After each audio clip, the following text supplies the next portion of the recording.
everyone, in today's video, I'll show you how to add a bank account to your Stripe account, an essential step to make sure your payouts go smoothly. First, open your browser and head to the Stripe website, then log in with your credentials. Once you're on your dashboard, look at the left sidebar and click on Balances.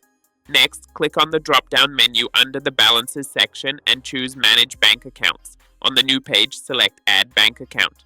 Now, fill in your banking details carefully. Choose your currency, enter the account holder's name, routing number, and account number. You'll need to confirm your account number for security. Double check that all details are accurate, then click Add Bank Account to finish. That's it. You've successfully linked your bank account to Stripe, and your payments will now deposit directly into your account. If you found this helpful, don't forget to like, subscribe, and hit the bell icon for more quick tutorials.